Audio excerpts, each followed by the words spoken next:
Hello cricket lovers అందరికీ ఈరోజు జరగబోయే పంజాబ్ వర్సెస్ సిఎస్కే మ్యాచ్ ఎలా ఉంటుంది అనుకుంటున్నారు? చెప్పండి మీరు. నేనైతే ఒక రేంజ్లో ఉంటుంది అనుకున్నాను. ఎందుకంటే అస్సలు ప్రెజర్ లేకుండా ఒక టీము, కొద్దిగా ప్రెజర్తో ఒక టీం వస్తుంది. ఎందుకంటే చెన్నై అసలు ప్రెజర్ లేకుండా ఆడుతుంది అనమాట. ఎందుకంటే వాళ్ళు నెగ్గినా సరే ఉపయోగం లేదు. పంజాబ్ కొద్దిగా ప్రెజర్తో ఆడుతుంది అనమాట. ఎందుకంటే వాళ్ళు నెగ్గాల్సిన మ్యాచ్ అనమాట, చాలా ఇంపార్టెంట్ మ్యాచ్. సో చూడాలి ఈరోజు ఎవరు నెగ్గుతారు, ఏం నెగ్గుతారు అనేది. అసలు ఎందుకంటే పంజాబ్ వాళ్ళు లాస్ట్ మ్యాచ్ అలాగే 200 కొట్టి వర్షం పడి ఆగిపోయింది అనమాట. లేకపోతే ఆ 2 పాయింట్స్ వచ్చి ఉంటే వీళ్ళు కూడా టాప్ ఆఫ్ ది టేబుల్లో ఉందును. కాకపోతే బ్యాడ్ లక్ అప్పుడు వర్షం రావడం, వాళ్ళకి ఒక్కొక్క పాయింట్ రావడం వల్ల కొద్దిగా స్లైట్గా వాళ్ళు డిసప్పాయింటింగ్గా ఉందన్నమాట. సో ఈరోజు చాలా ఇంపార్టెంట్ మ్యాచ్ పంజాబ్కి. అలాగే సిఎస్కే వాళ్ళు ఈరోజు చాలా లూజ్గా ఆడతారు. ఎందుకంటే మనం నెగ్గినా నెగ్గపోయినా పర్లేదు అని అనమాట. కాకపోతే సిఎస్కేకి ఇది చాలా డిసప్పాయింటింగ్ చేశాను అనమాట.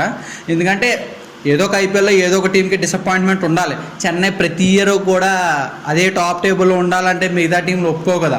అలాగే ఆర్సీబీ చాలా ఏళ్ళు బాటమ్ ఆఫ్ ది టేబుల్లో ఉంది ఈ పర్టికులర్ ఫేజ్లో. కానీ ఇప్పుడు టాప్ ఆఫ్ ది టేబుల్లో ఉందన్నమాట. కానీ అన్ని సీజన్లు ఒకలాగా సీజన్ మారుతూ వాళ్ళ టీంని బిల్డ్ చేసుకుంటూ ఏ అయితే స్ట్రాంగెస్ట్ టీమ్స్ ఉన్నాయో వాళ్ళని తొక్కుతూ వాళ్ళని వీక్ చేస్తూ వీళ్ళు స్ట్రాంగ్ అవుతూ ఉంటారు. అలాగే పంజాబ్ కూడా వన్ ఆఫ్ ది టీమ్ అనమాట. ఇలాగే పంజాబ్ కూడా ఎప్పుడు కూడా బాటమ్ ఆఫ్ ది టేబుల్లో ఉంటుంది. ఇప్పుడు ఈ రోజు నెగ్గితే టాప్ ఆఫ్ ది టేబుల్లోకి వెళ్తుంది అనమాట. సో ఈ రోజు మ్యాచ్ ఎక్కడ జరుగుతుందంటే చపాక్లో జరుగుతుంది. బొంగారాలు తిరిగిపోతాయి అనమాట పిచ్లో. ఎందుకంటే స్పిన్ పిచ్ బాగా స్పిన్నర్స్ బాగా హెల్ప్ చేస్తుంది. ఎందుకంటే స్పిన్ వేస్తూ ఉంటే కొద్దిగా బాల్ లోగా వెళ్ళడం కానీ, స్పిన్నర్స్కి ఎవరైతే అంత పెద్ద టర్నర్ కాకపోయినా సరే నార్మల్ బౌలర్ అయినా సరే టర్న్ అవుతూ ఉంటుంది అనమాట. పిచ్ చాలా క్రిటికల్ బ్యాట్స్మెన్స్కి. సో ఈ రెండు టీంల మధ్యన కీ ప్లేయర్స్ ఎవరు, వాళ్ళ స్ట్రెంత్ ఏంటి, వాళ్ళ వీక్నెస్ ఏంటో తెలుసుకుందాం. ఫస్ట్ చెన్నైతో స్టార్ట్ చేద్దాం. చెన్నైలో కీ ప్లేయర్స్ వచ్చేసి బ్యాటింగ్లో మహేందర్ సింగ్ ధోని, అలాగే డేవిడ్ బ్రేవ్స్ అనమాట. బేబీ ఏబిడి అంటారు. రీసెంట్గా మన చెన్నైలోకి వచ్చారు. సంథింగ్ ఎవరో రూల్డ్ అవుట్ అవ్వడం వల్ల డేవిడ్ బ్రేవ్స్ని తీసుకొచ్చారు. లాస్ట్ మ్యాచ్ 42 రన్స్ కొట్టాడు. Is a very good hitter అనమాట. చెన్నై టీంకి మంచి ప్లేయరు. స్టార్టింగ్ నుంచి తీసుకుని ఉంటే చెన్నై వేరే రేంజ్లో ఉందినేమో. సరిగ్గా పిక్ చేయకపోవడం వల్ల టీంని ఓడిపోవడానికి కూడా కారణాలు అయి ఉండొచ్చు. అలాగే దీపక్ కూడా, విజయ్ శంకర్ వాళ్ళందరినీ తీసుకోవడం వల్ల సరిగ్గా ఆడకపోవడం, అందుకని మ్యాచ్లో ఓడిపోవడానికి కారణం. అలాగే బౌలింగ్లో వచ్చేసి రవీంద్ర జడేజా అలాగే నూర్ అహ్మద్ అనమాట. వీళ్ళిద్దరు కూడా టాప్ క్లాస్ బౌలర్స్ అనమాట. ఎందుకంటే చపాక్ చేయడంలో మనకి ఫాస్ట్ బౌలర్స్తో పని లేదు. ఎందుకంటే స్పిన్నర్స్ ఉంటే చాలు. ఫాస్ట్ బౌలింగ్ కూడా వెయ్యని టైంలో కూడా వీళ్ళు బౌలింగ్ వేసి వికెట్లు తీస్తారు. అలాగే పంజాబ్ టీంలో కీ ప్లేయర్స్ ఎవరో చూద్దాం. పంజాబ్ టీంలో బ్యాటింగ్లో వచ్చేసి ఫస్ట్ ఆల్వేస్ శ్రేయస్ అయ్యర్ అనమాట. అలాగే సెకండ్ వచ్చేసి ప్రియాంశ్ ఆర్య. ఇద్దరు కూడా చాలా మంచి బ్యాట్స్మెన్స్. ప్రియాంశ్ ఆర్య మంచి స్టార్ట్ ఇచ్చి శ్రేయస్ అయ్యర్ నిలబడినట్లయితే ఎక్కడికో వెళ్ళిపోవచ్చు స్కోరు అనమాట. బౌలింగ్ విషయంలోకి వచ్చేసి యుజ్వేంద్ర చాహల్ అలాగే హర్షదీప్ సింగ్ ఇద్దరు కూడా టీంలో ఎక్స్పీరియన్స్ ప్లేయర్స్, అలాగే మంచి స్మార్ట్ బౌలర్స్ అనమాట. యుజ్వేంద్ర చాహల్ స్పిన్నర్ తెలిసిందే మనకి. కాకపోతే పంజాబ్లో మనకి చిన్న డిఫాల్ట్ ఏమన్నా ఉందా అంటే పంజాబ్లో స్పిన్ అటాక్ అంత డెప్త్ లేదనమాట. చెన్నైకి ఉన్నంత డెప్త్ లేదు.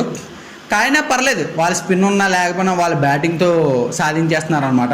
అయితే తక్కువ స్కోర్ కొడుతున్నారు, లేదా 200 దాటే కొడుతున్నారు. ఈ 170, 180 వాళ్ళకి కొట్టడం ఇష్టం లేదనుకుంటా, అందుకే కొట్టట్లేదు. So toss is very crucial. Toss నెగ్గులు ఖచ్చితంగా చేజింగ్ తీసుకుంటే మాక్సిమం మ్యాచ్ నెగ్గుతుంది. వీళ్ళిద్దరి మధ్యన హెడ్ టు హెడ్ వచ్చేసి ఇప్పటి వరకు 31 మ్యాచ్లు ఆడినాయి. చెన్నై ఇందులో 16 మ్యాచ్లు నెగ్గింది. అలాగే పంజాబ్ 15 మ్యాచ్లు నెగ్గింది. పెద్దగా డిఫరెన్స్ ఏం లేదు, చాలా క్లోజ్ అనమాట. సో ఎవరు నెగ్గుతారో చెప్పలేం. సో మీరేమనుకోండి ఈరోజు ఎవరు నెగ్గుతున్నారని? నేనైతే పంజాబ్ నెగ్గుతుంది అనుకోండి. ఎందుకంటే వాళ్ళు చాలా స్ట్రాంగ్గా ఉన్నారు. మిడిల్ ఆర్డర్ కానీ టాప్ ఆర్డర్ కానీ బౌలింగ్ కానీ చెన్నైలో మొత్తం వీక్గా ఉంది. అసలు ఎవరు ఆడట్లేదు. ఒక్కరు కూడా ఆడట్లేదు. స్టార్టింగ్ ఏదో కుర్రోళ్ళు ఉన్నారో సంథింగ్ రషీద్ ఎవరినో తీసుకొచ్చారు. మొత్తానికి వాళ్ళు బాగా ఆడుతున్నారు కానీ ఆ స్టార్ట్ సరిపోదు. పంజాబ్తో ఆడాలంటే ఆ స్టార్ట్ సరిపోదు. సంథింగ్ బిగ్ ఉండాలన్నమాట. పంజాబ్తో ఆడాలంటే సంథింగ్ బిగ్ ఉండాలి. మిడిల్ ఆర్డర్లో విజయ్ శంకర్, దీపక్ కూడా అలాంటి వాళ్ళు పనికిరారు పంజాబ్కి. వీళ్ళు కొడితే స్టేడియం బయటలు దాటేస్తాయి. వీళ్ళు కొడుతుంటే 30 యార్డ్ సర్కిల్ కూడా దాటట్లేదు. వాళ్ళ పవర్కి వీళ్ళ పవర్కి ఉన్న తేడా. మధ్యలో జాష్ ఇంగ్లీష్ కూడా యాడ్ అయ్యాడు. సో ఆలోచించండి, మీరు ఎవరు నెగ్గుతారు అనుకున్నారో కామెంట్ బాక్స్లో మెన్షన్ చేయండి. నెక్స్ట్ వీడియోలో మంచి ప్రిడిక్షన్తో మళ్ళీ మీ ముందుకు వస్తాను. అప్పటి వరకు don't forget to like, share and subscribe. Match చూసి మంచిగా ఎంజాయ్ చేయండి. సరే మరి ఉంటాను. Bye bye.